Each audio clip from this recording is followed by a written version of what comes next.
Bear with. Bear with. You know, in any walk of life, change and evolution are important. And if you're within the sound of my voice, that must mean you're in the seats with once more.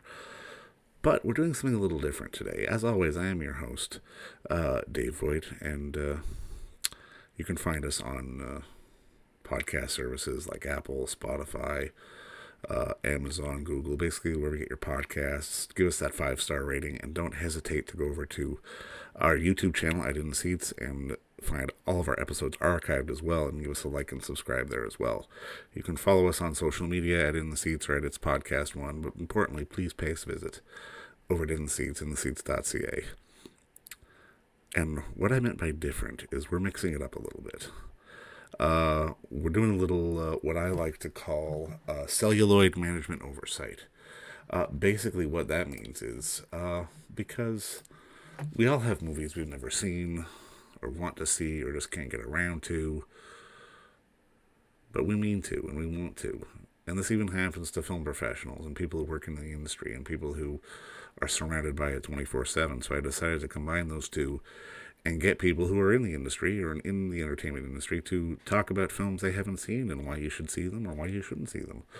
And on this episode, we're starting off with a fun one. It's available on Starz right now, and it's called Angel Heart from Director Alan Parker, and it stars Mickey Rourke and Robert De Niro. And I don't want to spoil too much, but it's a fantastic film, and we talked about it with one and only Mr. Jason Rockman, who is the host of the podcast, the Rockman Power Hour, and has a radio show on Chum FM in Montreal. But enjoy our talk, because we really dive deep into something that's a little unsung, part of the 80s that kind of got lost by the wayside, but it's a hell of a film, but more importantly, it's a hell of a talk, so enjoy it. Well, ladies and gentlemen, these are things that we all have in our lives. People call them blind spots.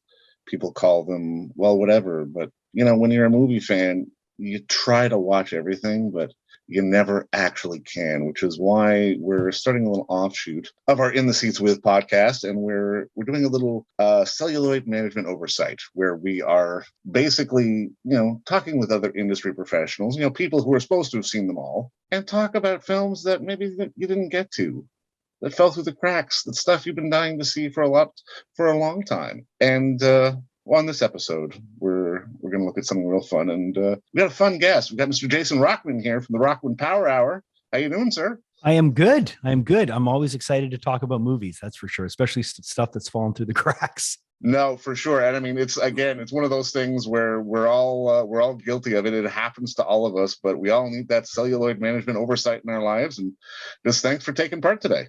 Yeah, I mean, I'll tell you really quickly, just an embarrassing one. My daughter's 14, and she's like, "Dad, have you ever seen Juno?" And I'm like, "Oh no, I've never seen Juno." So we sat down and watched Juno together, and it was really fun, because I could have done the old, "Oh, of course I've seen Juno. It's been a while though. I don't really remember it. I only saw it back in the theatrical release, but I never did." And it was so much fun to watch that with my daughter and my wife, and I really, really enjoyed it. But like you said, we can't get to everything. It just happens sometimes, depending on what's going on in your life. You might not be plugged into everything that's coming. And there's things that fall through the cracks for sure. No, and I mean, it's one of those things. I mean, even with everything that's been going on, like with the pandemic and the global health crisis, I mean, we've had a little bit more time on our hands, but yeah, it's still not something that's physically possible. Just there literally is not enough hours in the day for all of us to live and see. Yeah. And I find the older I'm getting, the more the weeks are blowing by. Now it's like, hey, wait a minute, it's Thursday today already. Like it was just Sunday. The weekend. Well, that's it. And I'm okay with that, because the weekend means I can sit and do nothing. But, well, I never do nothing, but you know what I mean? Yeah. I can sit and get to stuff, but it's just I'm chasing time now as the older I get. So now I'm really trying to get to the stuff that I might have missed in the past.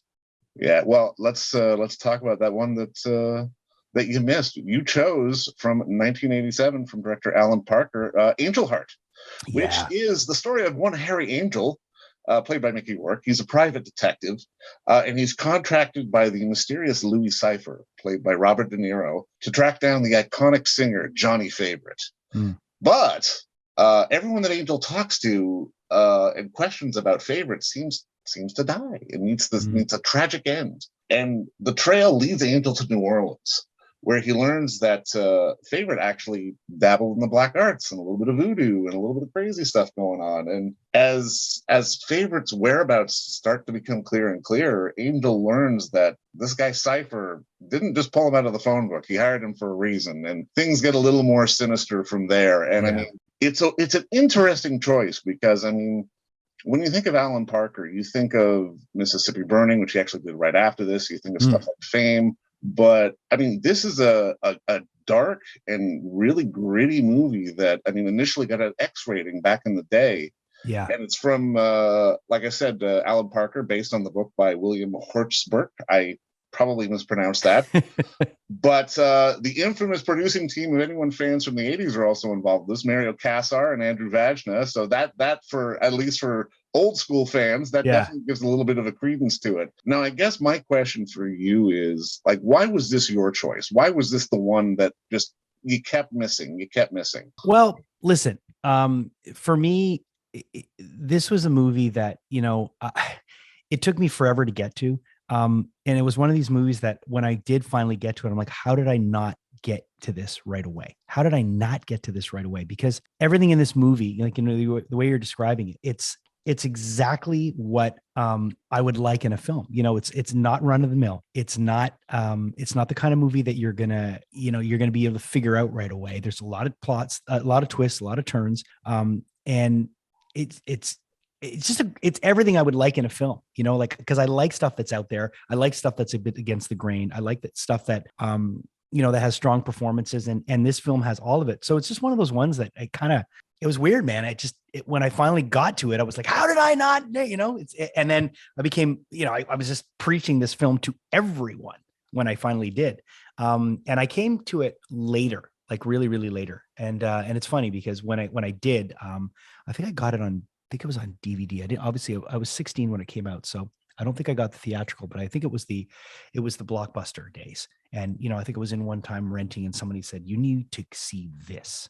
You need to watch this. And that's when it really, all the lights came on for me. You know, it's in such an interesting period for Mickey Rourke in his career, because it's after things like Year of the Dragon and 9.5 Weeks and Poker Greenwich Village. And then immediately after, he does stuff like Prayer for the Dying, Barfly, Homeboy. This definitely feels like his messy period. But I mean, yeah, I mean, I know what you mean, because he really was on a hot streak. But, you know, I love I have Barfly. You know, I'm a huge Bukowski fan. Like I always liked everything he did, and but I know what you mean. This was kind of a turn, and when you watch him in the film, and I know he's acting, but he looks like a guy that's coming undone. Totally. And I think at the time he was kind of coming undone, because this was the time when he started to shy away a little bit from acting, and then after those movies, you know, he went into boxing, and then he just kind of, his whole thing just went, you know, he went off the deep end a little bit. But I think I'm imagining this is the kind of guy that had a hard time dealing with success. And I don't think he wanted that kind of disingenuous attention that he would get, because from everybody that I know that's spoken to Mickey Rourke, that's known him, and I know a couple of people that have worked with him and stuff, they said, you know, he was really all about the craft. He really was an actor's actor, and hated all the bullshit, hated dealing with Hollywood types, hated all that. And I guess he was kind of like, he was a bit of a Johnny Depp before Johnny Depp. Do you know what I mean? Yeah, totally. No, I would agree with that. But it's interesting, you know. I think it's a snapshot of a time. I think the movie, you know, there's a sweet spot for, I always talk about it in music, because I work in music, in radio and stuff, but I always talk about the sweet spot in music between the late 80s and the early 90s, where there were no rules. And I believe that happened in cinema as well. No, yeah, you're absolutely right. There was this time where there's movies that kind of existed that went against the grain. They weren't like everything. And a lot of them have kind of gotten lost, you know, like, thank God, you know, Studio Canal preserved this film and did a 4K re-release and have really given it another life. But, you know, there's a few movies in that little period that were amazing. Like, you know, we had talked about Jacob's Ladder and a few other films. Like, I always talk about Killing Zoe, Once Were Warriors. There were these movies that were just, for me, obviously important, but fell through the cracks. And because they weren't films that would be accepted by a wide audience, but if they were to come out now, this would be nothing. I mean, this would be like, oh, this is run of the mill. You know what I mean? No, totally. But I mean, when you think about it, because I mean, audiences knew Mickey Rourke I mean, to be fair, from Diner as Boogie. Oh yeah, yeah. I mean, But come on. I've never gone on a date and had popcorn and thought anything different in my life. That scarred me from popcorn forever. It was the best. But I mean, if you look at the movies he did after that, like there's Rumblefish, there's Pope of Greenwich Village, there's Year of the Dragon, there's 9.5 Weeks, there's Angel Heart, there's Prayer for the Dying, there's Barfly. There was this insane run of quality work, which I mean, people always tend to think of indie cinema, quote unquote, as the sort of post Tarantino, Kevin Smith era, but like this was indie before it was indie. And I mean, this was gritty, this was dark, this was like they weren't getting paid a ton of money to do this stuff. But these were just really interesting character-driven movies that, again, I mean, they're ones that they're easy to fall through the cracks because when you think of the 80s, you think of the pomp and the spectacle, but there was such fantastic character work going on in so many of these films. It's amazing.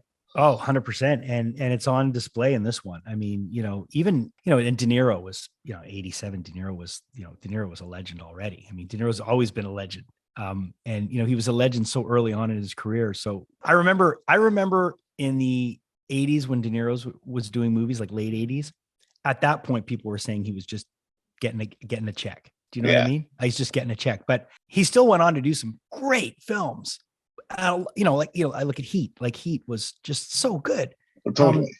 But there were still movies that he did where he was getting a check, and I look at him in this, and he was really good. But I know for De Niro, what he did in this movie, he probably could have done this in his sleep. But it's still the fact that he was attached to the movie brought it so much. It brought it a lot of weight and a lot of validity, and just having De Niro in the film, I'm sure for Parker was like, wow, this is like. Well, Parker wanted him to play Harry Angel, and he kept browbeating him to sort of like, I want you to do this, and then he's like, no, and then I want to just sit down and twirl my cane. Yeah, it was after about 3-4 meetings. It's like, no, I want to play this guy. I want to be in and out quick. I want to play this guy. No, you're right. That is obvious. Like, as much as Rourke is doing the work of tearing himself apart, when a master actor is sort of in his element, because like, no, I want to sit there and I want to twirl my cane. I want to sit there and I want to choose scenery without having to do anything. And that's what he does in this movie. Yeah. But his character is so important. I mean, and it's the kind of thing, and again, with this movie, there's so much of a twist that goes on. There's so much, there's you know what I mean? I mean, and it's the kind of thing that once it's like The Sixth Sense. Sixth Sense is that kind of movie. Once you've seen The Sixth Sense, and it's hard to watch it again. You'll never see it the way you saw it the first time if you weren't spoiled. And Angel Heart's one of those movies as well. So I always, I try to get to people because I carry the Angel Heart flag, and I'm like, you got to watch this, but don't read anything about it because then it'll ruin it for you. Because this movie, once the punch is revealed, it's like, ugh, it's not the same.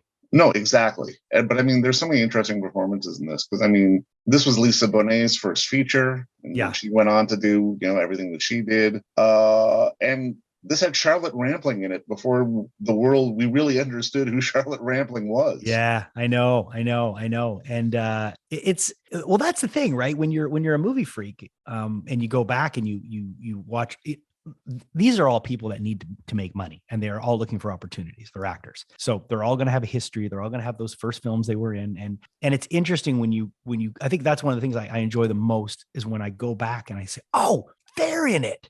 Wow. That was way before they were who they are now. And it's interesting to see the career and the trajectory of an actor's career and see all the stuff that they quote unquote might have had to do to get to where they are now. But along the way, there's some really great performances. And that's why, I know you're a big fan of boutique labels and genre cinema and stuff. And that's why sometimes it's important for people to watch these movies that you might not, it might not be necessarily a highbrow film, but you're going to see stuff from actors that you love, honing their craft and maybe giving some incredible performances that you would have passed up if you were, to snob a film. So I love watching everything, and I love some of the schlock and some of the stuff people might pass on, because you might see some performances from some actors that you absolutely love in it, and you'll be like, wow, I had no idea so and so. And we're lucky because we have the luxury of of being able to go on the internet and just look at the cast, and then their filmography, and you can find that information instantly. But it's still, that's what I love the internet for, things like that.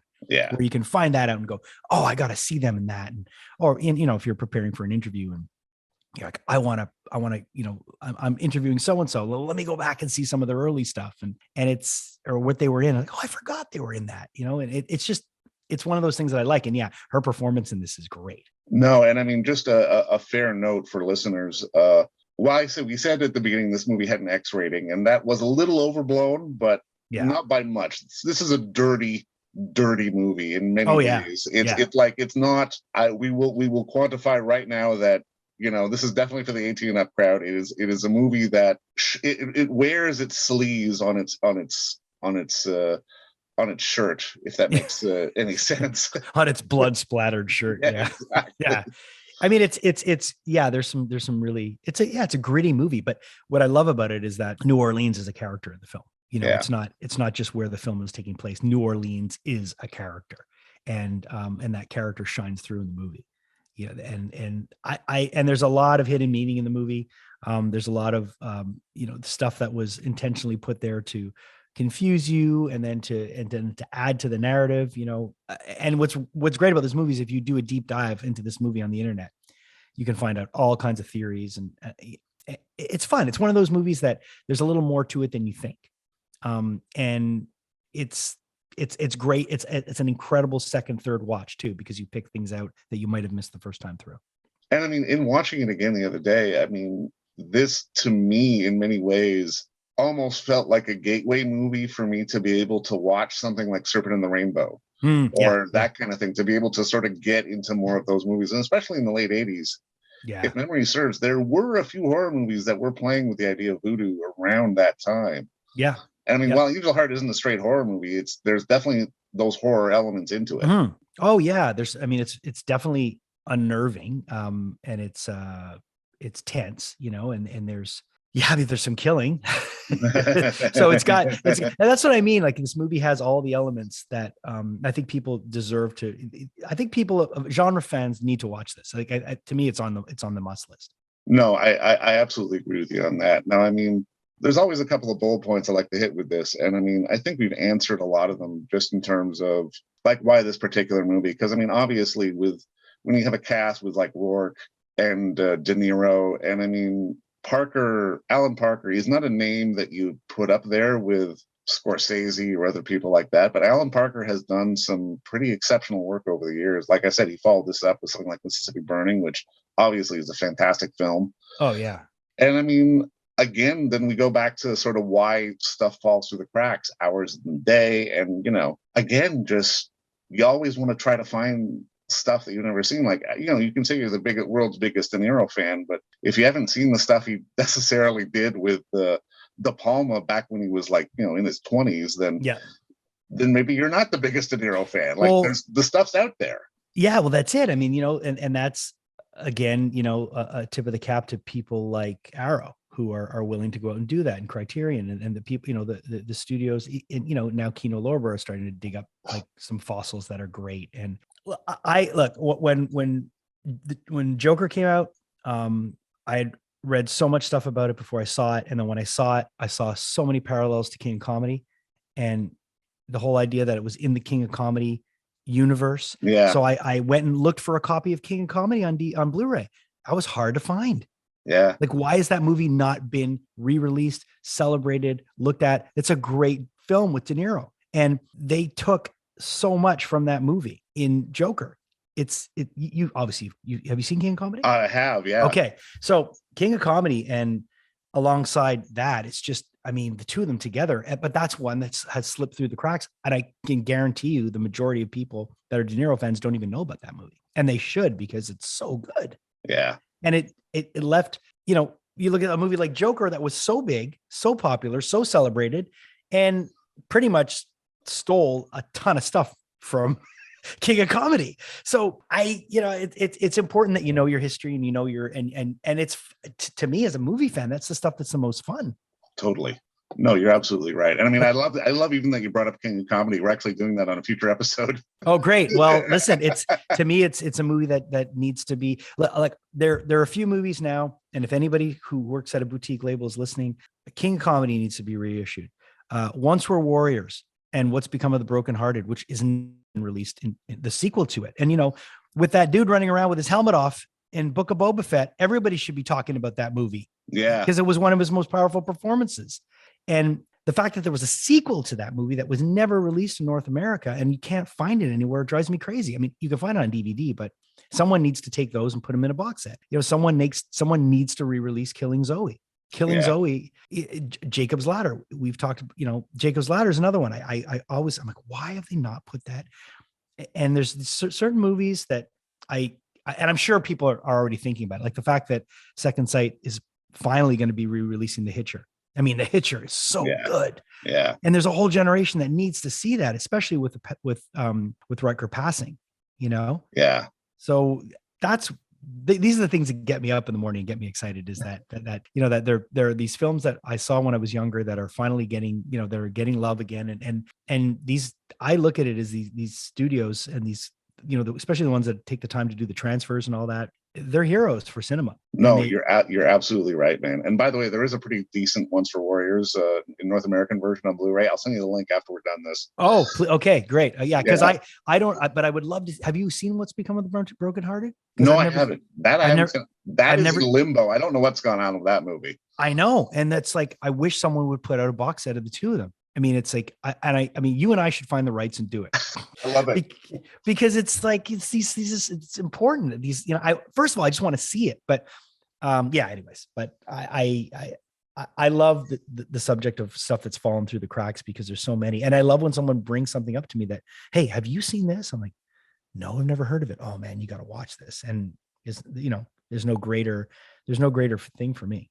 And I mean, as much as we're living in a modern age of like quality television, people gushing over this, that, and the other, there are no, like, the holy grail for TV is kind of already done. For film, it's like there's still so much to sift through. It's amazing. And I mean, it's one of those things where I'm always constantly amazed that people don't understand. It's like, up until 30 years ago, there was only 3 channels. So there's only so many shows out there, Right. And to get a show greenlit, there's not that many shows you're going to have missed because they made it like, it's not like film where there's an indie scene. There's not an indie TV scene. Yeah, exactly. There's like, there were shows or there were pilots. Like there might be pilots or there's stuff that has been erased from memory that people don't want you to watch again. But Now, I mean, I got to throw this out there because especially this day and age, we live in such everyone says the word classic. Oh, this is a classic. That's a classic. And I mean, it almost gets overused. From your perspective, what does it mean to be like quote unquote classic? I think it has to endure. I think it has to have a fan base. I think it has to have a fan base that goes from generation to generation. Some movies just don't, but I think it needs to have the elements that make people like you and I want to talk about them with passion. Yeah. So that it's got it, but classic is a different, it's a different definition to, for everyone. I mean, it depends who you are and what I think I'm a big believer in nostalgia. Yeah. So for me, nostalgia, when you're 15, 16, 17, and you see a movie, it's going to have an impression on you. It's going to leave an impression, especially impressionable films. Yeah. So that to me is what really might define a classic for certain people, because it's their formative years. The movies that you see in your formative years will be the ones that you carry in your heart as classics. And that's what I think defines a classic. So classics will be different from every generation. It's like I have some people that saw Fast and Furious in their formative years. Right. I was older when it came, and to them, it's a classic. To me, it's like, are you kidding me? It's not a fucking classic, but that's what it is. And there's older people that'll, all the film noir stuff with Robert Mitchum, like to them, that's classics. And there's generations that'll never see that shit. Yeah. They just won't.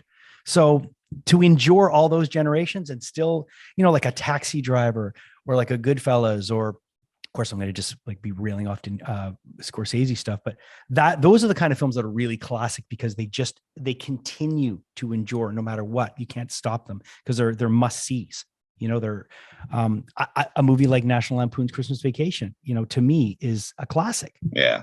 It's an absolute classic. And so, yeah, really, I think it has to have all the elements, and it has to have enough of a pull on so many levels to get people to want to carry it to the next generation and to want to like kind of, carry the torch for it, if you will. No, and I mean, and you're right. I mean, and sort of the issue of perspective is also so important as well. That I remember somebody back in the day once told me, like, when I was, young and up and coming, and what am I supposed to like? And it's just like, did you enjoy it? I'm like, yeah, then it's good. Write a good review. Well, You listen, know, there's nothing worse than being in a room full of critics, or you've been on junkets with me, and for sure, yeah. everyone's trying to outbrow everybody, and it's like, no, dude, just be yourself and like what you like, That's at and the end of the day, that's what matters for that's sure. what it is. If you liked it and you enjoyed it, I think that's great advice. Then that's what it is. And it's okay to like stuff and have someone not like something. And I think to browbeat someone because they don't like a certain film or a certain genre is it's garbage, Okay, so now at the end of the day, how would you quantify Angel Heart? Is it a classic? Is it not a classic? Is it somewhere in Oh, between? I think it's definitely, to me, it's definitely it's a classic. It's a classic for me. It's a must see. I think for a lot of people that like it's out there, so yeah, I think it definitely I mean, for me, it's an absolute classic. Oh, and I agree with you too, man, Yeah. because it's such a bridge between sort of the old and the new and what was coming up. And it comes at such an interesting time. And it's one of those movies you just can't look away from. But No. I mean, Angel Heart will kind of sear itself into your soul if you let it. It's one of those crazy movies that again demands to be seen. But Jason, I think that's it for us. I just want to say thank you for the time, and again, it's been a pleasure. You were a friend, you were a colleague. This has been fun, and I mean, again, talking movies, we could do that all day. But before you go, just tell the world we can find you. I know the Rockman Power Hour is rocking it up on podcast services everywhere right now. So Yeah, give us a I've plug. new podcast called the Rockman Power Hour. You can find it on all streaming services and on YouTube. And I'm on Show'em 5 nights a week in Montreal. Show'em 97.7 through iHeartRadio. So, and you can find me on social media at the real Jason Rockman. Easy to find. Keep doing the good work, man. Thanks for the time today. Thank you, man. And don't forget to visit our friends over at Bay Street Video for all your DVD, Blu-ray rental, or purchasing needs this summer, as they are still open for curbside and some mailing delivery as well. Over at 1172 Bay Street, Toronto, Ontario, Canada, you can give them a call at 416-964-9088. That's 416-964-9088.